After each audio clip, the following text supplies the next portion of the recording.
Maka Bapak Ibu sekalian jangan khawatir kalau seandainya mandi junub kemudian percikannya itu kena bak yang airnya kurang dari 2 kula, maka air tersebut tidak berubah menjadi mustakmal, tetap suci dan mensucikan ya. Nah karena patokannya tadi satu sifat dari segi warna itu warna perasan buah, dari segi rasa itu rasa perasan delima, dari segi bau itu sekira-kira bau menyan. Nah, itu kira-kira kalau seandainya percikan tersebut dikira-kira benda-benda yang tadi itu merubah air atau tidak. Kalau seandainya tidak merubah maka tidak menjadi mustakmal.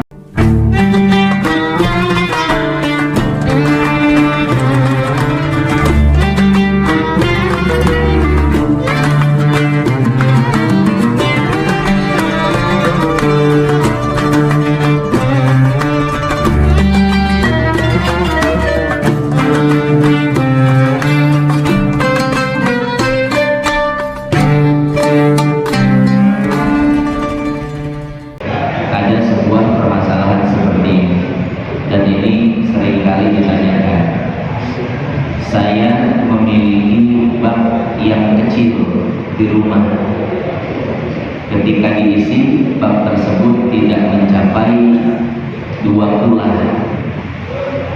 Hadirin sekalian masih ingat 2 kula itu berapa liter? Berapa? 216 liter ya, 216 liter. Jadi jika bak itu berukuran persegi 4, maka panjang, lebar, dan dalam itu adalah 60 cm. Jadi kalau bak yang panjang, lebar, dalam ukurannya 60 cm diisi air, itu namanya 2 kula ya, atau mencapai ukuran 2 kula, 216 liter. Nah, di dalam fikih Syafi'i air itu dibedakan menjadi 2, ada air sedikit dan ada air banyak. Air sedikit kurang dari 2 kula dan air banyak lebih dari 2 kula. Dan ini hukumnya berbeda. Air yang sedikit dia menjadi najis dengan sekedar terkena najis. Kita punya ember air sedikit atau bak kurang dari 2 kula, begitu terkena kotoran cicak misalkan, maka 1 ember 1 bak itu berubah jadi najis semuanya, walaupun bau, warna, rasa tidak berubah. Beda dengan air yang banyak. Air yang banyak kita di rumah punya 1 bak besar lebih dari 216 liter. Air yang banyak itu tidak berubah menjadi najis ketika terkena najis, kecuali berubah bau, warna, dan rasanya. Misalkan di rumah kita punya bak besar lebih dari 2 kula, kemudian terkena kotoran cicak, kira-kira berubah jadi najis tidak? Tidak, selama bau, warna, rasa tidak berubah. Tapi kalau seandainya najis tersebut sampai merubah bau, warna, dan rasa, maka ketika itu berubah menjadi najis. Nah, pertanyaannya seperti ini. Ini bukan terkait najis, tapi terkait air mustakmal. Ustaz, bagaimana saya mandi junub? Yang namanya mandi junub, air yang jatuh itu kan jadi mustakmal ya. Jatuh menjadi mustakmal. Nah kemudian dari percikan mandi junub ini kemudian terkena bak. Nah ini kira-kira bagaimana hukum air yang ada di bak? Jadi mustakmal atau tidak? Pertama, hadirin sekalian yang dimuliakan Allah, bahwa kita itu boleh mandi junub dengan air ukuran berapa saja. Mandi junub pakai air seember boleh ya Pak? Boleh, nggak apa-apa. asal caranya yang harus diperhatikan. Cara mandi junub di air yang 1 ember atau kurang dari 2 kula, yaitu air diambil entah dengan gayung atau dicepret-cepretin seperti ini, boleh, tidak jadi masalah. Yang tidak boleh itu adalah kita masuk ke embernya, masuk ke baknya yang kurang dari 2 kula. Nah, kalau kita masuk, maka air yang di dalam itu spontan berubah jadi mustamal. Tapi kalau seandainya airnya itu kita ciduk, nah itu tidak jadi masalah. Mandi junub di air yang sedikit kurang dari 2 kula, seember, 1 bak, atau kalau misalkan 1 gayung cukup buat mandi junub, nah itu boleh, tidak jadi masalah. Itu pertama, mandi junub boleh dengan air ukuran berapa saja. Yang penting airnya suci dan mensucikan, dan caranya yang harus kita perhatikan. Kemudian, apakah cipratan air mustakmal bekas mandi junub tersebut yang terkena bak yang kurang dari 2 kula, apakah bak tersebut menjadi mustakmal? Maka jawabannya tidak.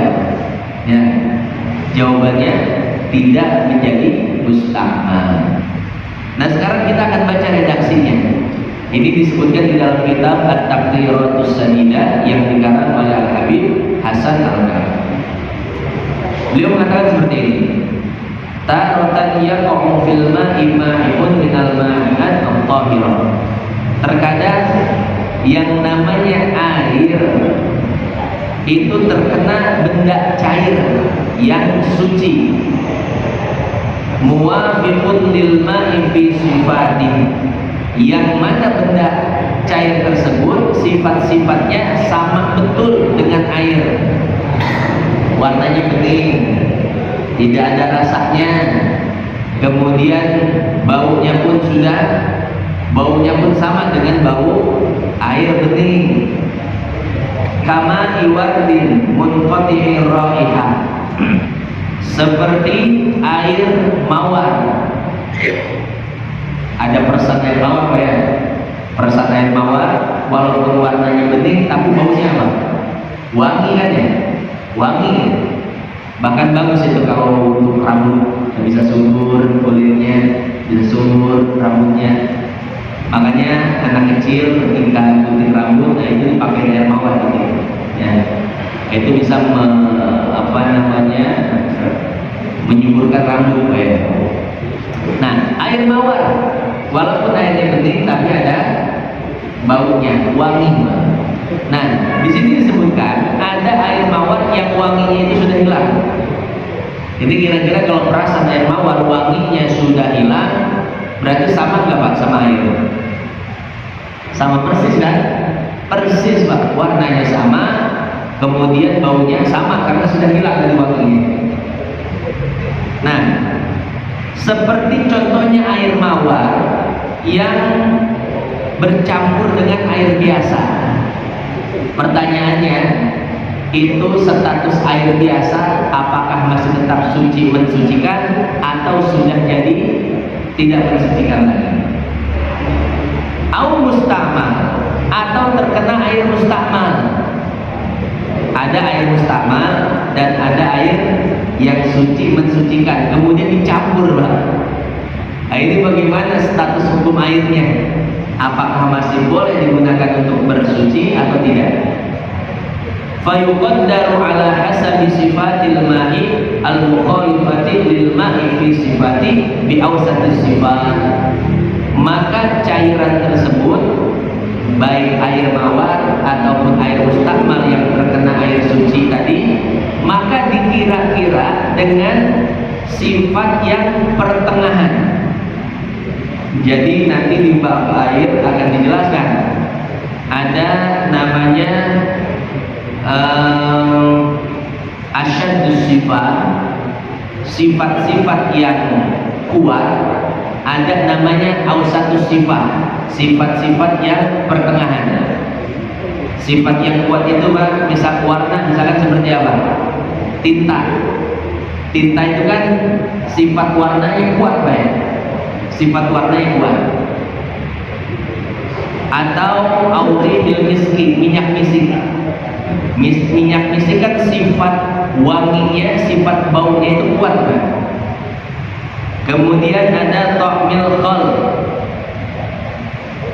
rasa dari cuka. Cuka itu kan rasanya apa? Kuat. Nah, rasa yang kuat ini itu diperuntukkan untuk mengkira-kira najis. Ada air suci kemudian terkena najis yang sifat-sifatnya itu hilang, bau, warna, rasa itu udah gak ada. Nah, maka ketika itu dikira-kira dengan 3 sifat tadi. Baunya adalah bau minyak misik, kemudian warnanya adalah warna tinta, dan rasanya adalah rasa cuka. Ini kira-kira minyak misik, tinta, cuka, kalau diteteskan kepada air tersebut, air suci, kira-kira berubah atau tidak? Kalau misalkan berubah maka jadi najis, kalau tidak berubah maka tidak jadi najis. Nah, itu kita berbicara masalah yang lain. Kita tidak sedang berbicara masalah itu. Yang sedang kita bicarakan adalah masalah ausatus sifat, sifat yang pertengahan. Artinya gini, artinya ada air suci, kemudian kena percikan mandi junub. Nah, maka percikan itu dikira-kira dengan sifat-sifat pertengahan. Seperti apa? Kalau udil asir, seperti warna dari perasan buah. Ini biasanya buah yang keras itu buah apa? Jeruk misalkan ya, jeruk. Nah, untuk warnanya kita pakai warna perasan jeruk. Ini warna perasan jeruk 1 tetes atau beberapa tetes. Kalau kena air 1 bak, kira-kira air 1 bak berubah nggak, Pak? Nggak berubah kan? Nah, ternyata cepretan mandi junub atau percikan mandi junub itu diperkirakan warnanya itu warna perasan jeruk misalnya. Nah, kalau seandainya percikan tersebut jika sudah dikira-kira dengan perasan jeruk maka tidak berubah, maka air tersebut hukumnya masih tetap apa? Masih tetap suci, ya, masih tetap suci, maka tidak jadi musta'mal. Nah, itu dari warnanya dikira-kira. Kemudian rasanya wafah mirumman, rasa buah delima. Tahu buah delima? Di kita ada nggak? Kalau di Tatum itu enggak? Hidup kayaknya ya. Nah, dari segi rasa, maka rasanya itu diperkirakan rasa buah delima. Ini buah delima, Pak. Airnya itu, ya, airnya, perasannya. Ini kalau seandainya terkena air bersih, air suci, dengan kadar percikan-percikan air mandi junub, ini kira-kira berubah tidak rasanya? Jadi diperkirakan percikan air mandi junub tadi itu adalah air perasan delima. Kemudian kita coba rasanya berubah enggak? Oh, ternyata tidak berubah. Karena itu hanya percikan-percikan yang sedikit. Kalau rasanya tidak berubah, maka air tersebut tetap suci mensucikan. Enggak jadi mustahmal itu air. Bisa dipakai mandi dan dipakai tohar yang lain. Nah, kemudian rasanya, baunya warihil ladin, yaitu diperkirakan dengan bau menyan. Ini menyan, baunya kan ini bayar, tidak terlalu kuat juga tidak lemah. Itu ausatus sifat, baunya ya biasa-biasa saja. Nah, air yang terpercik dari mandi junub tersebut diperkirakan, Pak, itu seperti atau sebesar menyan. Biasakan yang percikan itu nggak terlalu banyak ya. Nah, jika seandainya menyan diperkirakan sebesar percikan tersebut kemudian terjatuh kepada air yang suci mensucikan, kira-kira berubah tidak baunya? Tentu tidak, Pak ya. Namanya cuma 1 percik, 2 percik. Nah, maka status air tersebut masih air suci dan mensucikan, tidak jadi mustakmal. Maka Bapak Ibu sekalian jangan khawatir kalau seandainya mandi junub kemudian percikannya itu kena bak yang airnya kurang dari 2 kula, maka air tersebut tidak berubah menjadi mustakmal, tetap suci dan mensucikan, ya. Nah, karena patokannya tadi satu sifat dari segi warna itu warna perasan buah, dari segi rasa itu rasa perasan delima, dari segi bau itu sekira-kira bau menyan. Nah, itu kira-kira kalau seandainya percikan tersebut dikira-kira benda-benda yang tadi itu merubah air atau tidak. Kalau seandainya tidak berubah maka tidak menjadi mustakmal. Tapi kalau seandainya berubah maka berubah menjadi mustakmal pula. Kira-kira sampai sini paham hadirin sekalian?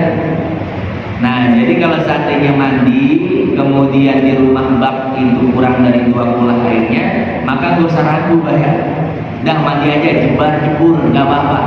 Walaupun percikannya itu sebagiannya kembali ke bak tersebut. Ini tidak jadi masalah. Yang jadi masalah kalau seandainya yang kembali ke bak itu banyak. Ya, mandinya jebur, oh ini banyak sekali yang kembali ke bak tersebut. Nah, ini diperkirakan saja kalau seandainya itu adalah air perasan delima yang kembali itu 1 gayung misalkan kalau dikumpulkan. Bak adalah air yang kurang dari 2 kula. Kemudian air mustakmal yang kembali ke dalam bak itu ketika dipakai mandi itu bisa sampai segayung, Pak. Ini air 1 gayung jika diperkirakan sebagai air perasan delima, kira-kira merubah air enggak? Pasti merubah kan, Pak ya? Itu rasanya berubah, itu langsung rasa agak kedelima-delimaan. Nah, saat itu maka air sudah berubah jadi mustakmal. Fa in taghayyara taqdirun bi sifatin minha fa nahkumu bi anna al-ma' tahirun wa laysa tahuran. Fala tajuzu taharatu bih. Wa hadha at-taqdir yakunu fil ma'il qalil wal ma'il katsir wa huwa mandub. Falau hajama 'alal ma' bidun ijtihadin sahhat taharatu titik. Hadirin yang dimuliakan Allah, jadi itulah jawaban atas banyaknya pertanyaan-pertanyaan tentang percikan mandi junub yang kembali ke bak yang airnya kurang dari 2 bulan. Wallahu a'lam.